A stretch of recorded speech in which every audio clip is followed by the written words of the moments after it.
están? Muy buenas tardes a todos. Bienvenidos a esta última edición de El Día Después, el espacio en el que aquí en Gente B y en Universo 970 miramos hacia el futuro. Y qué mejor hacerlo que con el analista en temas de políticas públicas y economista, por supuesto, Santiago Peña. Hola Santiago, ¿cómo estás? Muy buenas tardes, Paula. ¿Cómo estás vos? Primero que nada, muchas felicidades por el Día del Trabajador Muchas y por supuesto gracias, para toda la Santiago. audiencia, para todos los que hoy nos están siguiendo. Muchas felicidades en lo que es probablemente el Día del Trabajador más difícil de nuestra generación. Totalmente. No recuerdo una fecha como esta que hayamos pasado en circunstancias similares, así que no es una fecha para celebrar, pero sí para agradecer, para que las personas que seguimos teniendo trabajo en una crisis tremenda, sin precedentes como la que estamos viviendo, seamos agradecidos, seamos solidarios, y para que las personas que se quedaron sin trabajo, lastimosamente, que son alrededor de 70.000 personas solamente en el sector formal, sean en este momento objeto de toda nuestra solidaridad y de todos los programas de política pública que se puedan idear desde el gobierno, y ojalá que esas políticas públicas se diseñen con la puntería que se necesita en un momento como este para que estas personas puedan reintegrarse a sus labores lo antes posible. Paula, como nunca antes, creo que de esta crisis vamos a salir trabajando todos juntos. Tenemos que poner el hombro unos a otros. Creo que el sector público, el sector privado, sociedad civil van a tener que hacer su parte, pero no hay otra, es trabajar, es empujar el carro. Se vienen momentos difíciles, estamos viviendo momentos difíciles, casi ya 60 días de esta cuarentena, el lunes empieza una nueva fase. Todavía muchas preguntas de cómo va a ser esa nueva fase de apertura económica gradual, pero obviamente los desafíos por delante son gigantescos, así que creo que es importante la solidaridad, estar todos juntos, trabajar en esto que va a ser la recuperación y que el Paraguay pueda salir fortalecido. Yo tengo una pregunta, Paula, ¿vos te acordás de cuándo fue tu primer trabajo, cuándo empezabas? Me acuerdo, sí. En mi primer trabajo, mi primer día del trabajador ya trabajando fue el 1 de mayo, del año 2008. Sí, comencé a trabajar como periodista en el diario ABC Color, en un diario impreso donde estuve muchos años, y bueno, luego di el gran salto y pasé a la televisión, ¿verdad? Sí, hoy me siento que estoy mejor que nunca, así que tengo que ser muy agradecida en ese sentido. Sí, la verdad que sí, yo lo mismo, miro estos casi 25 años desde que empecé a trabajar. Me acuerdo mi primer trabajo fue en un verano como cobrador. Recorría el mercado con facturas cobrando por la venta de conservadoras, termos. Así que realmente valorar, creo que el trabajo dignifica, creo que todo trabajo es importante, y bueno, en este momento que mucha gente está perdiendo el trabajo, creo que quienes aún lo tienen que conservarlo, quienes lo han perdido transitoriamente, hacer un esfuerzo enorme para volver a conseguir ese trabajo tan necesario para sobrellevar las necesidades de la familia de cada uno. Así que obviamente, cuando hablamos del tema del trabajo no podemos no hablar del tema de la educación, de la formación, un tema tan importante. En todos estos días estuvimos hablando de las políticas públicas, del crecimiento económico, de la salud pública, la seguridad social, y no podíamos no terminar este ciclo, Paula, sin hablar de algo que es central en el desarrollo de cualquier nación y para Paraguay. Tan importante también, y una semana Santiago. tan importante, porque en realidad el trabajo está íntimamente ligado con el capital humano, y el capital humano depende exclusivamente de la formación, de la educación, y creo que este país ha sido ampliamente diagnosticado. Se han hecho avances en los últimos años, aparentemente, y lo que hoy estamos viendo es que la situación de la educación pública en el Paraguay está en crisis. Así como tenemos una situación terrible en materia de salud, la educación, Paula, está en una crisis tremenda. Creo que podemos estar totalmente de acuerdo, Santiago, en que probablemente estemos pasando por la peor crisis en materia de educación, pero no ponemos el foco en eso porque estamos muy ocupados tanto en la crisis económica como en la crisis sanitaria que también estamos atravesando. Pero esta es una factura que nos va a llegar cuando hayan pasado estas dos crisis que nos tienen muy ocupados, y si no tomamos acciones hoy, esa factura va a ser muy alta, va a ser muy difícil de pagar. Sí, no, terrible. Realmente conozco, no soy un experto en temas de educación, pero sí a lo largo de los años me involucré muchísimo, tanto del sector público, trabajando cuando era ministro de Hacienda, con ese entonces con la ex ministra Marta Lafuente, luego con Enrique Riera, y también después de dejar el sector público tratando de participar desde la sociedad civil en diferentes roles. Hay esfuerzos enormes, hay mucha gente que realmente quiere que la educación pública pueda mejorar, que entiende la importancia, pero obviamente esto depende también de un actor clave, en este caso el presidente de la República y su ministro de Educación. Y ahí es donde yo creo que estamos hoy trancados ante una situación que prácticamente no hay ninguna forma, o yo por lo menos no veo ninguna forma que se pueda destrabar, porque se ha llegado a una situación donde las personalidades han sido prácticamente muy dañinas, ¿verdad? Yo me hago responsable de eso. Creo que las personalidades, en este caso el ministro de Educación, ha sido muy perjudicial para justamente aglutinar a toda la comunidad educativa y que se pueda avanzar en una gran reforma que es una materia pendiente Y del esa Paraguay. falta de liderazgo, Santiago, está teniendo un costo muy alto en un momento como este, en el que es necesario tener actitudes solidarias, responsables y avanzar con la misma velocidad con la que se están produciendo los cambios, y lastimosamente no es lo que estamos viendo. Sí, y bueno, yo creo que para hablar de ese tema este día, le pedimos a una persona, yo personalmente le tengo un enorme respeto, aprendí muchísimo al lado de ella, allá por septiembre del 2016, cuando se empezó un movimiento, perdón, del 2015 empezó un movimiento estudiantil que exigía mejoras en la educación pública. Ella salió a reunirse con estos jóvenes. Yo le pedí que me permita acompañar, porque obviamente siempre el tema del financiamiento de la educación es un tema central. Y realmente para mí fue un proceso más allá que no se pudo continuar el trabajo que ella estaba llevando. Para mí fue muy importante poder compartir con ella, aprender de ese proceso, y hoy le pedimos que nos acompañe, y muy gentilmente nos está acompañando la ex ministra de Educación, Marta Lafuente. Muy buenas tardes, Marta. Buenas tardes, Santiago, Paula y todos quienes participan en esta tarde, y muchas felicidades a todos los docentes y los trabajadores, estemos donde estemos realmente, a los que tienen trabajo, a los que están buscando.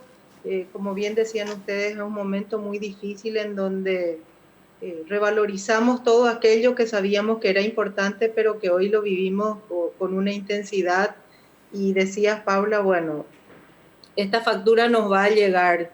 Les puedo asegurar que la factura está llegando muy duramente ya para muchos grupos y muchos sectores. Así que bueno, muchas gracias por esta posibilidad que tenemos de dialogar juntos. Muchas gracias, doctora, por el saludo. Bueno, avancemos entonces. Estamos llenos de incógnitas, me parece aquí, lo cual es lógico. Estamos pasando por un momento muy difícil. Esta situación desplazó a miles de niños de sus instituciones educativas. No hablamos solamente del sector público, también estamos hablando del sector privado. E incluso dentro del sector privado, dentro de los colegios privados, hay asimetrías tremendas. Hay colegios que sí están pudiendo desarrollar clases de manera online, hay otros que no, lo que nos da la pauta de que cuando esta situación pase vamos a tener una generación de chicos que va a quedar rezagada con relación a otros. O sea, vemos que hay brechas que se están acentuando en ese sentido, y eso también nos preocupa. Pero por otro lado, este momento de parate, si se tiene liderazgo en la conducción de los programas de política pública en educación, puede marcar un hito. Y avanzar hacia ese hito es lo que es la pregunta. ¿Cómo hacemos? Es lo que todos nos estamos preguntando en un momento como este. Y como bien decía Santiago, qué mejor que charlarlo con usted, que tiene amplísima experiencia dentro del sector público. Bueno, es bien complejo el tema, y simplemente para situar, digamos, la magnitud de cómo está afectando esto al Paraguay, a los hogares paraguayos. Al menos el 54% de los hogares paraguayos tiene al menos un hijo en la educación básica, y el total de familias afectadas abarca aproximadamente 65% del total de familias. Entonces, es realmente de una dimensión, de una magnitud nacional. Es decir, la educación con esto se demuestra igual que la salud, que es un tema universal. Entonces, yo creo que tendríamos que dividir un poco el análisis en 2 o 3 tiempos, ¿verdad? Porque querer tratar todas las cosas al mismo tiempo no es posible, hay que priorizar. Entonces, distintos sectores de la sociedad, creo que nadie ha quedado callado, ha manifestado su opinión, su propuesta, su reivindicación, su reafirmación a un conjunto de solicitudes, por supuesto, muy diferentes, como tiene que ser por la diversidad que tenemos. Entonces, ese es un primer aspecto. ¿Cómo vamos a encarar esta etapa propiamente en plena pandemia? Y creo que todavía sin el desarrollo completo de la pandemia todavía no sabemos cómo va a afectar a toda la población escolar, a sus familias. Entonces hay como un espacio que hay que construir y concertar básicamente, que es por supuesto que en la base cuidar la vida, pero por otro lado, los seres humanos, los estudiantes y los docentes no somos solamente un órgano biológico, somos mucho más que eso, por tanto nuestras necesidades también son bastante más amplias que, digamos, el cuidado orgánico únicamente. Siendo central eso, por supuesto, eso no está en duda. Entonces, con distintos lenguajes, la sociedad está pidiendo una planificación en emergencia. Técnicamente le podemos llamar de muchas maneras, pero es una hoja de ruta, una carta de navegación para la emergencia, porque la diversidad es muy amplia. No es lo mismo la realidad de familias que están al norte, en el Alto Paraguay, en la zona de Ñembucú, en distintos lugares, sean rurales, por otro lado, las realidades urbanas, los secundarios. Esa promoción 2020 que inició su último primer día en el mes de febrero, hoy realmente está pasando por una situación muy dura, ¿verdad? Porque toda su trayectoria escolar estaban esperando el 2020, la promoción 2020. Entonces ellos están con un nivel de incertidumbre. Los niños y las niñas que iniciaron el primer grado estuvieron 7 días, 8 días en total, digamos, en la escuela conociendo a la profe y más nada. Entonces, pongo esos dos extremos, no estoy tocando la educación superior, creo que eso también merece una reflexión específica, pero lo que se demanda en este momento es una hoja de ruta que sea capaz de integrar a los actores, que haya unas líneas, digamos, de acción en emergencia, de tal manera que las distintas comunidades educativas, con todo su potencial activo de participación de sus actores, sean de la comunidad escolar, que incluye a madres, padres, estudiantes, docentes, por supuesto, los equipos de gestión institucional, puedan pensar su escuela y puedan encontrar algunas salidas.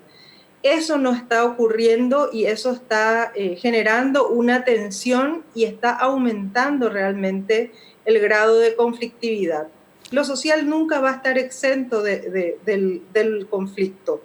Ahora, ese conflicto tiene que ir tomando algún curso de acción en alguna dirección. Entonces, en concreto lo que está pasando es que esas desigualdades que están bastante diagnosticadas hoy están exacerbadas porque las soluciones empiezan a darse de manera privada, según el ingenio, según la capacidad de gestión que tengan los distintos grupos.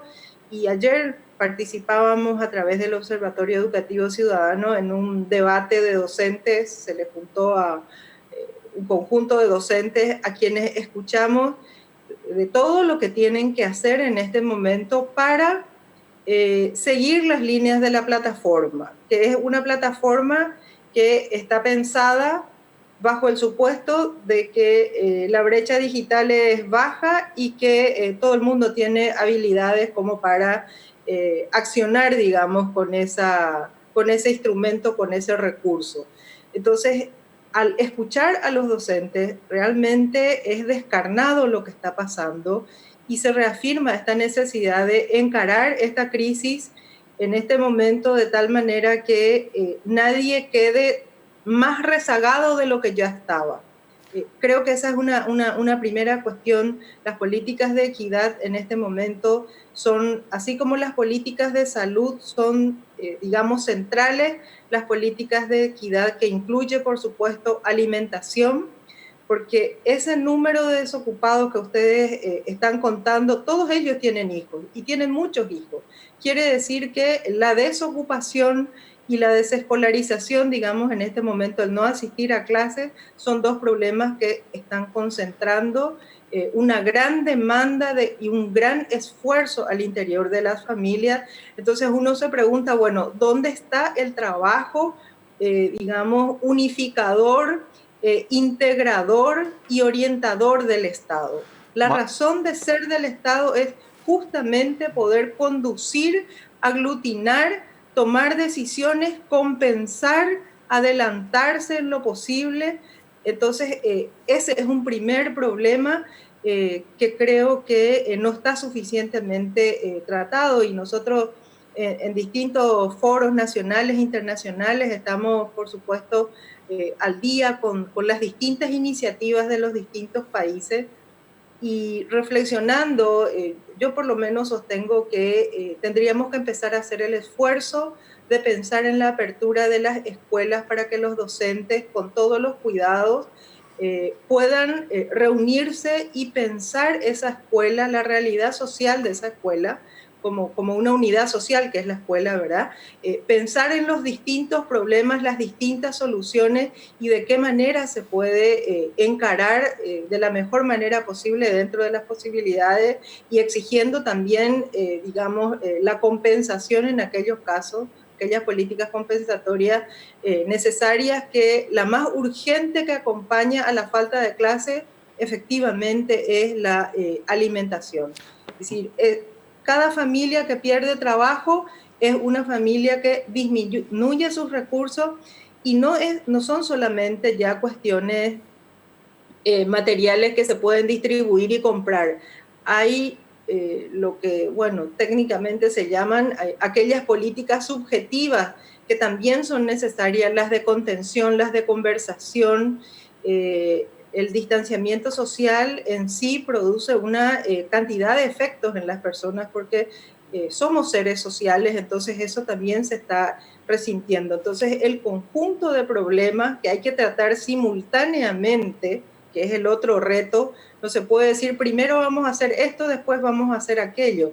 Hay que procurar construir un plan de emergencia nacional para que se pueda conducir esto y que realmente no empeoren las cosas, pudiendo accionar. Y sobre ese punto, Marta, discúlpame que te interrumpa, Sí. sobre este plan nacional, y nosotros insistimos mucho en el rol de las políticas públicas. Nosotros estamos viviendo una crisis sanitaria. Realmente ha sido de alguna manera la contención de la propagación muy exitosa, pero a un costo económico tremendo. Hay planes en materia sanitaria, hay planes en materia económica, pero parece que hay una ausencia total de planes en materia educativa. Entonces, la pregunta es, ¿cómo hacemos que así como la salud se puso en el centro del debate, la economía está en el centro del debate, cómo hacemos que también la educación esté en el centro del debate? Obviamente nos encantaría que sea parte de una estrategia y realmente se diga lo que estamos viviendo, que es una crisis de la educación. Pero lastimosamente no vemos eso. Le escuchamos al ministro de Salud un lenguaje claro, convincente para la ciudadanía. Le escuchamos al equipo económico que habla de las medidas que están tomando. Le escuchamos al ministro del Interior que habla cómo le va a controlar que la gente no se esté moviendo. Pero después le escuchamos al ministro de Educación y la verdad que todos estamos rascándonos la cabeza para entender realmente hacia dónde vamos. Entonces, ¿cómo hacemos, Marta, para instalar ese concepto de urgencia? Porque nos da la sensación que haya realmente una conciencia de la gravedad de la situación. Aquí en el tema educativo y también de salud, digamos, pero el de salud creo que tienen clara la distinción, pero en educación no se está notando eso, y es que hay que distinguir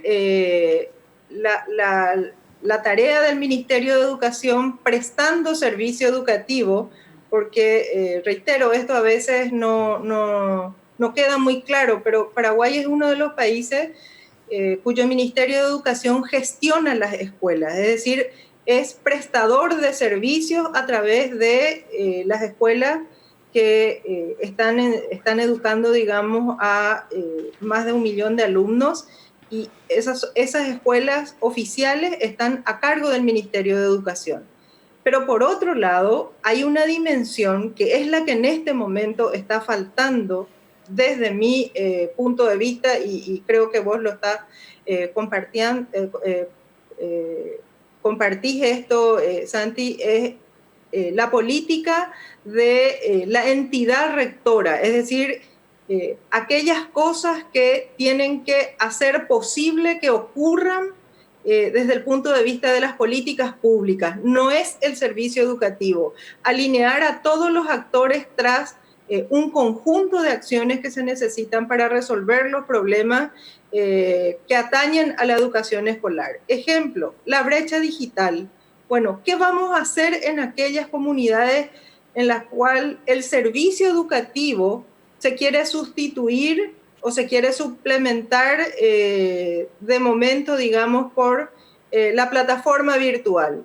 ¿Qué hacemos en aquellos lugares? Bueno, no es posible resolver la brecha digital en un mes. Bueno, ¿qué otras medidas se pueden aplicar al respecto? La alimentación escolar, que ya en sí tiene un presupuesto insuficiente. Imagínense, en este momento no tenemos que estar distinguiendo a niños que escolarizados o no escolarizados, todos los niños tienen que alimentarse. Entonces hay un conjunto de condiciones que se tienen que crear de tal manera que se mantenga la integridad, la vida y cierto bienestar, por lo menos cierta seguridad de los escolares, los docentes y sus familiares. Ese brazo de la política pública no se está construyendo.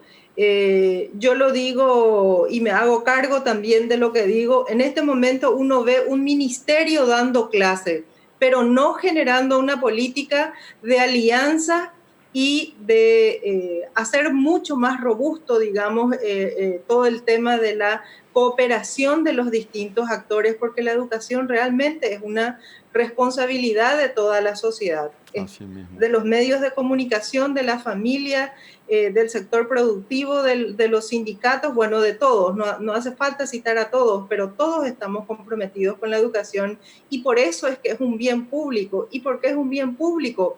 Porque las habilidades, la buena formación y el desarrollo de cada persona aumenta las probabilidades del desarrollo de un país y aumenta las probabilidades de mejora de vida del propio sujeto y su familia. Entonces, para mí ese es el gran problema. ¿Y qué se tiene que hacer? Yo no tengo la fórmula, pero creo que el ejercicio democrático de la presión, de la demanda y de elevar las voces en una misma dirección, creo que es lo único que puede hacer que efectivamente la educación ocupe el lugar que tiene que ocupar. Decía el otro día en otra audición que no se puede soportar escuchar que la educación va a ser lo último. Es decir, nos hacen falta muchas cuestiones materiales, pero tenemos que también trabajar lo simbólico. No se puede emitir mensajes desde el gobierno que se siga sosteniendo que la educación va a ser lo último que va a volver, porque ninguna política sanitaria puede avanzar si realmente no hay una buena comunicación y un buen esfuerzo colectivo desde el sector educativo. Así que, bueno, ensayo, digamos, esa respuesta a lo que decís, y la democracia nos habilita, digamos, a exigir y a demandar. Los gremios docentes, los gremios estudiantiles, todos están hablando de mesas técnicas, pero realmente no es suficiente, digamos, solo una mesa técnica como evento. En realidad necesitamos un espacio de diálogo como para que puedan llegar y se pueda escuchar los problemas y se pueda analizar y se puedan buscar las soluciones colectivamente, porque esto no se trata de una solución mágica. El otro día en un evento internacional nos decían que en la medida que nos escuchemos y ampliemos la capacidad de generar nuevas respuestas, bueno, el sufrimiento será menor y durará menos también. Marta, esta ha sido sin duda una de las charlas más ricas que hemos tenido esta semana, a pesar del breve tiempo que pudimos compartir contigo, porque estamos muy limitados de espacio, lastimosamente. Creo que nos diste los ejes centrales de cuáles deberían ser las políticas públicas en materia de educación en los próximos meses, y ojalá los hacedores de esas políticas y las personas que están incluso por encima de las autoridades actuales del Ministerio de Educación te hayan estado escuchando atentamente, porque no tiene desperdicio todo lo que nos dijiste. Así que te agradecemos muchísimo por haber conversado con nosotros esta tarde, y bueno, será hasta una próxima ocasión. Muchísimas gracias por la oportunidad, y reiterar que solamente estoy hablando del momento de crisis que conlleva el año 2020 y el 2021, pero esta también es la mejor ocasión para ver la intensidad de los problemas que vive el sector educativo, y que ya no se puede seguir esperando el restablecimiento de algún orden. Ese orden está simplemente en un nivel, no sé, de ilusión, ¿verdad? Porque la realidad es muy cruda, y más que nunca la educación es la herramienta fundamental. No salva a la sociedad, pero puede ayudar bastante. Muchas gracias, Marta. Te enviamos un abrazo grande. Bueno, así... Muy buen contacto, realmente totalmente, espectacular. Mira, no tiene desperdicio todo lo que nos dijo. Creo que vamos a ir a una breve pausa, Paula, y después volvemos nuevamente con el día después, repensando las políticas públicas. Ya volvemos.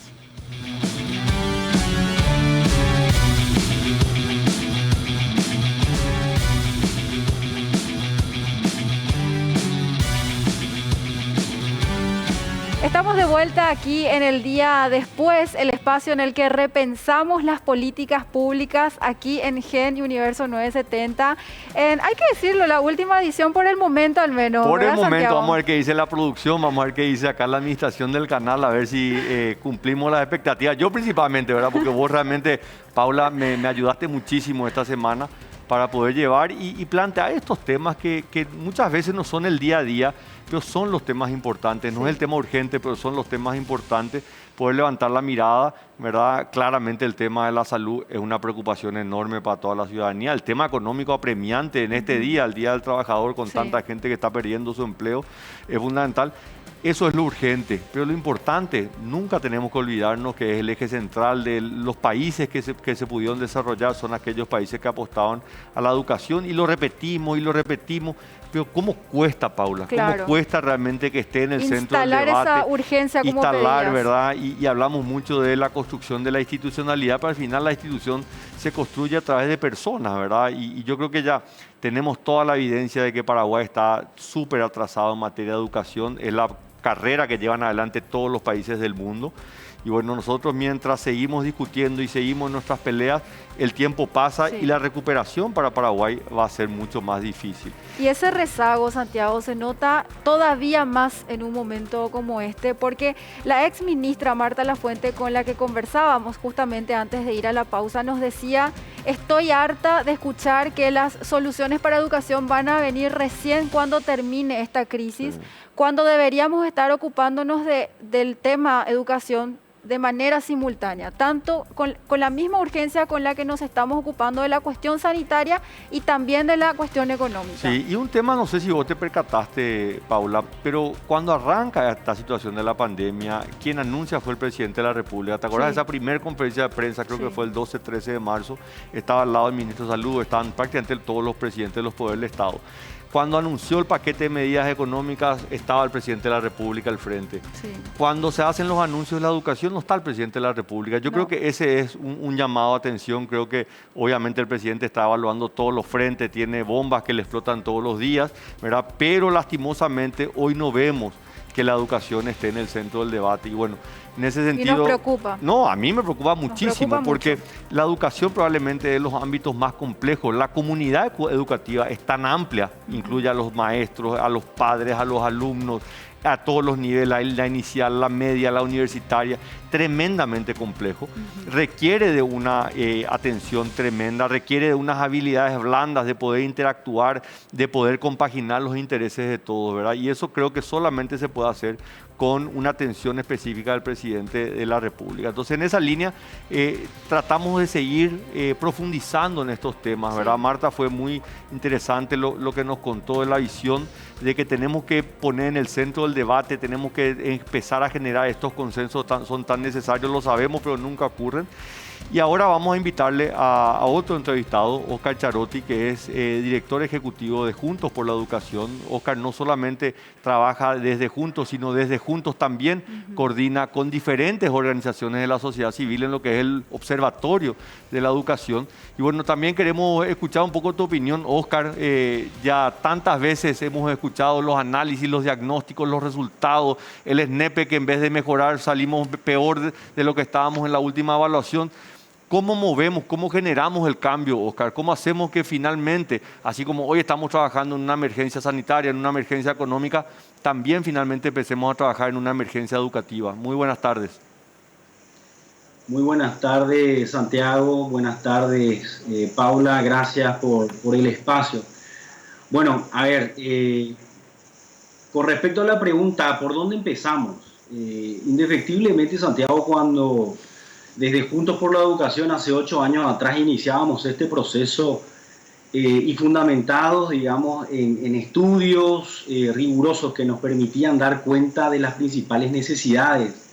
Estudios que, entre paréntesis, los llevamos con el propio Ministerio de Educación y Ciencias, organizaciones de la sociedad civil, la Organización de Estados Iberoamericanos y centenares de expertos nacionales y extranjeros. Dábamos cuenta con absoluta claridad de que prácticamente los desafíos venían por 3 grandes dimensiones. Una de ellas indefectiblemente tenía que ver con la mejora de las condiciones docentes a nivel nacional, lo cual implica no solamente todo lo que tiene que ver con el sistema de reclutamiento, sino de formación inicial, permanente, continua, la carrera del educador por sí.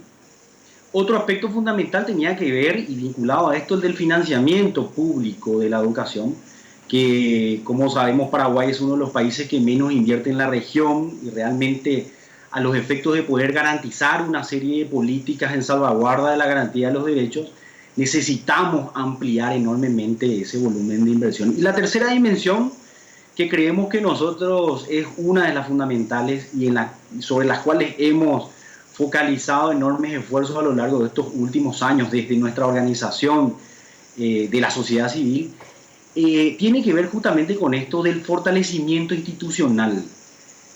El fortalecimiento del Ministerio de Educación y Ciencia como ente rector de la política educativa, Santiago, en el sentido de que si realmente queremos avanzar en función a transformaciones de la educación, los procesos que se vayan llevando dependen en gran medida de la capacidad, de las condiciones, de la masa crítica del Ministerio de Educación y Ciencias como ente rector de la política educativa, sostener esos procesos y garantizar la apertura y el diálogo necesario para llevar adelante las concertaciones que la política educativa requiere, digamos, como un proceso y una acción colectiva que requiere la participación de muchísimos sectores. Óscar, ustedes como representantes de organismos de la sociedad civil, que sabemos que en materia de educación hay muchísima gente que quiere involucrarse desde hace muchísimos años para impulsar esos cambios que sabemos son urgentes, ¿qué relación tienen en este momento con el órgano principal? Hablo del Ministerio de Educación. Bueno, y ahí, si me permiten, voy a volver a tomar la frase de Fernando Reimers. Fernando Reimers es el director de la Escuela de Educación de Harvard. Semanas atrás nos estuvo acompañando con un webinar muy importante abierto a todo público. Y Fernando Reimers decía lo siguiente: la falta de humildad por parte de las autoridades es una cosa terrible. La arrogancia y el autoritarismo en querer imponer soluciones no les permite dar cuenta que realmente ante esta dinámica de pandemia estamos caminando en la oscuridad. No conocemos efectivamente todas las implicancias que puede llegar a tener esto. Y estos son momentos donde realmente debemos de caminar juntos, decía él, entrelazados de manos, cada uno con su pequeña velita, tratando de aportar un poco de luz sobre el camino que debemos de tomar como sociedad para avanzar en estas cuestiones. Oscar, ¿tenemos alguna esperanza que esta situación de crisis, esta situación realmente muy, pero muy difícil, sea la oportunidad para acelerar los cambios o simplemente tenemos que resignarnos a seguir luchando, obviamente cada uno desde su espacio, o podríamos realmente pensar de que este sea la etapa que va a iniciar o que va a acelerar? Y digo esto porque ciertamente hay esfuerzos, el plan de transformación está encaminado, sus marchas y contramarchas, pero estamos, yo siento, en una situación donde la personalidad de quien hoy está al Ministerio de Educación y Ciencia hace prácticamente inviable poder avanzar en una estrategia. Ahora, más allá de la determinación que pueda tener el presidente de la República, este es un tema importante. Lastimosamente, la personalidad de quien es hoy el principal responsable de la educación en el Paraguay hace que ninguno de los esfuerzos individuales de todos los organismos de la sociedad y de la comunidad educativa, me refiero a docentes, estudiantes, a gremios estudiantiles, a asociaciones de la sociedad civil, son prácticamente todos esfuerzos que caen en saco roto, ¿verdad? No hay ninguna posibilidad de articular esto. ¿Qué nos queda, Oscar?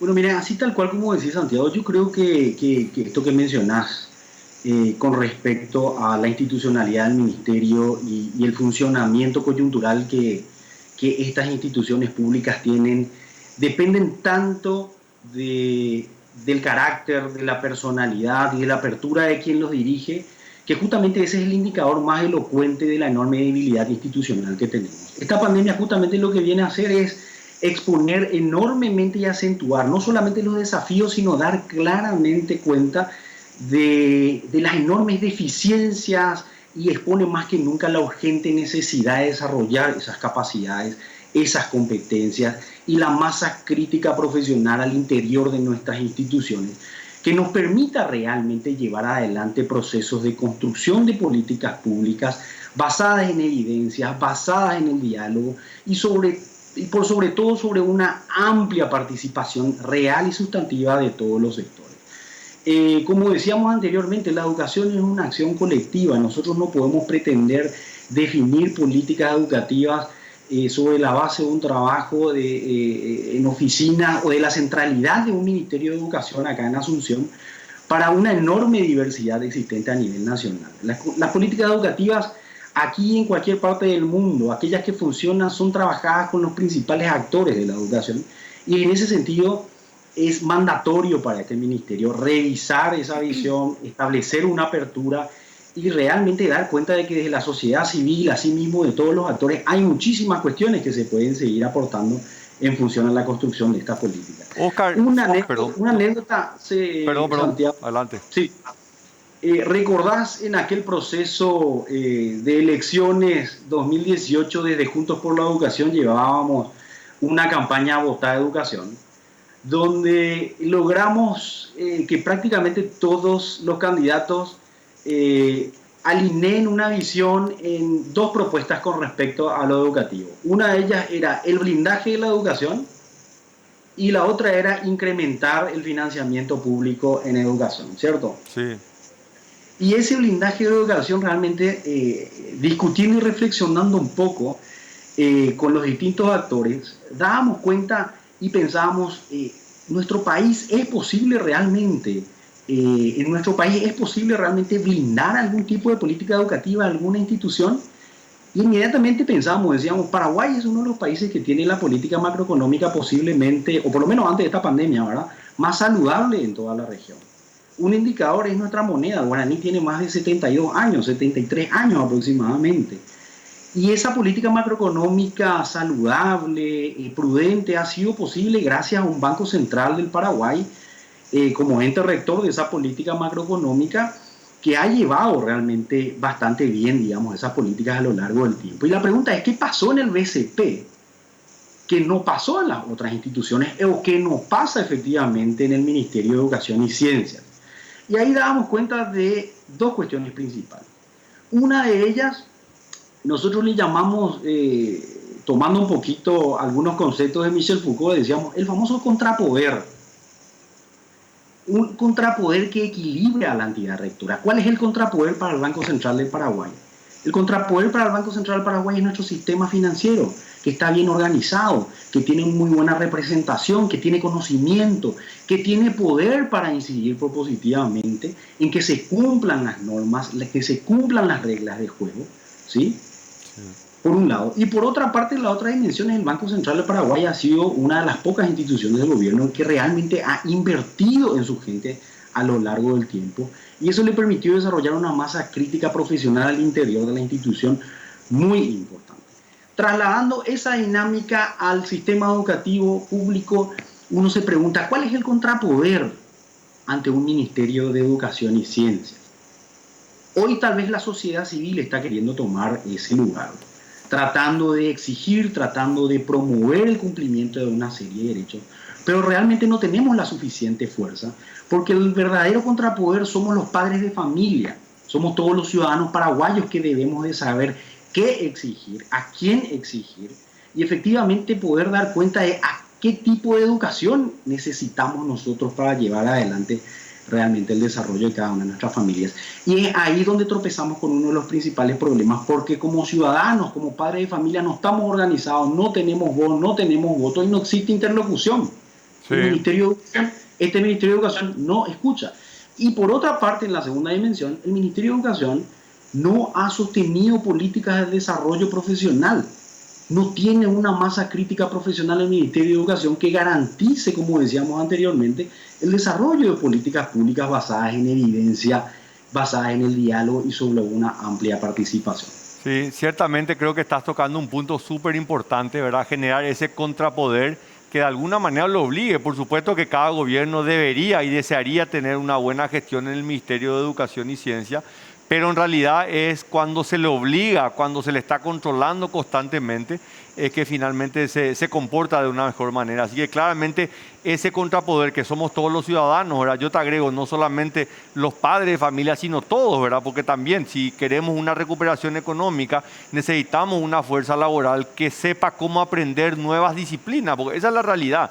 Esta crisis nos va a obligar a todos, y principalmente a algunos sectores del mercado laboral, a reconvertirse y a aprender nuevas disciplinas. Realmente ningún tiempo va a ser suficiente para hablar a cabalidad de todos estos temas. Agradecemos muchísimo, Oscar. Sé que estás trabajando con diferentes organizaciones de la sociedad civil. Ojalá que ese trabajo pueda seguir ampliándose, se puedan sumar también a la comunidad de docentes, de estudiantes y generar ese contrapeso tan necesario para que la gestión del ministerio pueda avanzar. Te agradecemos mucho y te enviamos un saludo muy grande. Gracias Santiago, gracias Paula por la oportunidad y cuando quieran. Bueno, muchas gracias. Así estuvimos entonces con Oscar Charotti, director de Juntos por la Educación, para cerrar este espacio que, bueno, fue un ciclo corto, hay que decirlo. Santiago, quiero decirte que tuve el privilegio de acompañarte esta semana para hablar y tratar de analizar en profundidad, porque a veces la agenda no lo permite, los temas de política pública, que son los temas que nos interpelan y que nos demandan a tomar las decisiones adecuadas en un momento histórico de crisis como el que estamos viviendo y que va a requerir de mucha inteligencia, no solamente de parte de la clase política, sino sobre todo de la ciudadanía que tiene que estar todo el tiempo controlando. Así mismo, Paula, y lo mismo para mí ha sido un enorme privilegio poder compartir contigo el espacio que compartíamos ya una vez por semana, miércoles de Peña, siempre nos permitía tocar de alguna manera tangencialmente, sí. Pero esta semana ha sido una experiencia muy rica para mí poder compartir una hora, entrevistar a referentes nacionales e internacionales y de alguna manera tratar de poner luz en los problemas. Las civilizaciones, las sociedades han enfrentado enormes problemas a lo largo de su historia y han encontrado las soluciones. Y esta vez no va a ser diferente. Yo no tengo ninguna duda de que los problemas que tiene Paraguay tienen solución. No depende de nadie fuera de nuestro territorio, depende solamente de nosotros, de los paraguayos. De qué tan decididos estamos a dar ese gran salto. Muchos de esos saltos son saltos hacia cambios que generan ansiedad. Sí. pero ahí es donde tenemos que ayudarnos entre todos, aquellos que tienen experiencia en políticas públicas, aquellos que tienen experiencia en la comunicación, en la política, en las ciencias sociales, todos de alguna manera pueden colaborar. Y cuando hablamos de las herramientas más fundamentales, acá no estamos inventando nada. Las naciones que han progresado son las naciones que han privilegiado el capital humano. La salud y la educación es lo que permite a las naciones enfrentar los riesgos, los peligros y salir fortalecidos de cada uno de ellos. Así que creo que ojalá podamos continuar hablando de estos temas en un formato similar o en otro formato, pero creo que la necesidad de mirar hacia adelante, no solamente el hoy, es lo que nos va a permitir realmente construir ese famoso desarrollo con equidad social que es tan necesario, Paula. Totalmente. Bueno, y a propósito de urgencias, para las 19 horas está prevista una conferencia de prensa del Ministerio de Salud, así que los invitamos a seguir con la programación de GEN y de Universo 970. Que pasen bien. Hasta pronto, Santiago. Hasta pronto, Paula. Muchas gracias. Chao, chao.